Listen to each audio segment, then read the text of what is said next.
लियो और माया बचपन से ही सबसे अच्छे दोस्त थे। उनका रिश्ता घूमने फिरने के शौक पर बना था।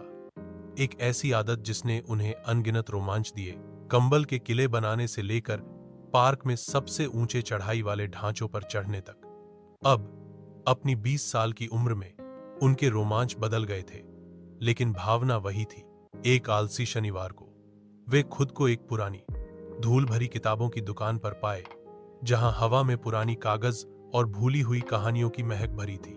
वे कुछ खास ढूंढ नहीं रहे थे, बस एक दूसरे का साथ पसंद कर रहे थे। माया अपनी उंगलियों को पुरानी विज्ञान कथा उपन्यासों की एक पंक्ति पर फिराते हुए एक फटी हुई चमड़े की जिल्द वाली किताब पर रुक गई, जिस पर एक अजीब तारे जैसा प्रतीक बना था। यह दिलचस्प लग रही है, उसने कहा, उसे शेल्फ से निकालते हुए। लेओ, जो इतिहास अनुभाग में देख रहा था, उसे देखने आया। इस पर तो कोई शीर्षक भी नहीं है, उसने एक उत्सुक मुस्कान के साथ कहा। उन्होंने इसे खरीदने का फैसला किया। उनकी उत्सुकता बढ़ गई थी। उसी शाम लेओ के लिविंग रूम के फर्श पर एक पिज्जा बॉक्स के साथ पसरे हुए उन्होंने किताब खोली। यह कोई उपन्यास नहीं, बल्कि हाथ से बने नक्शों और रहस्यमय नोट्स का एक संग्रह था।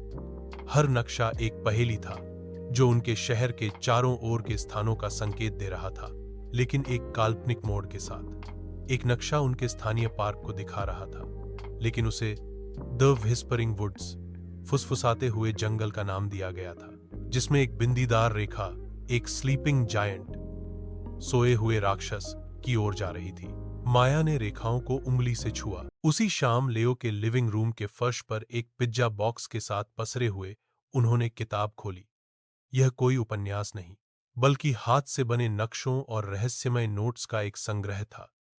हर नक्शा एक पहेली था, जो उनके शहर के चारों ओर के स्थानों का संकेत दे रहा था, लेकिन एक काल्पनिक मोड़ के साथ।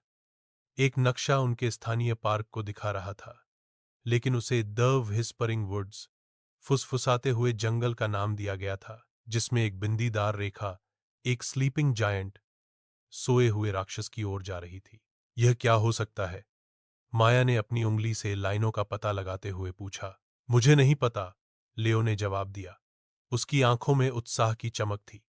लेकिन मुझे लगता है कि हमें हमारा अगला रोमांच मिल गया है, और इसीलिए रहस्यमय किताब और अपने साझा आश्चर्य की भावना से लैस होकर वे नक्शों में छिपे रहस्यों को उजागर करने के लिए निकल पड़े। उनकी यात्रा उन्हें उन जगहों पर ले गई जिन्हें वे जानते थे। एक स्थानीय बगीचा, जो एक भूल भुलैया जैसा लगता था, शहर के चौक में एक मूर्ति जो एक सुराग लगती थी, और एक छोटी भूली हुई पुल एक नाले के ऊपर।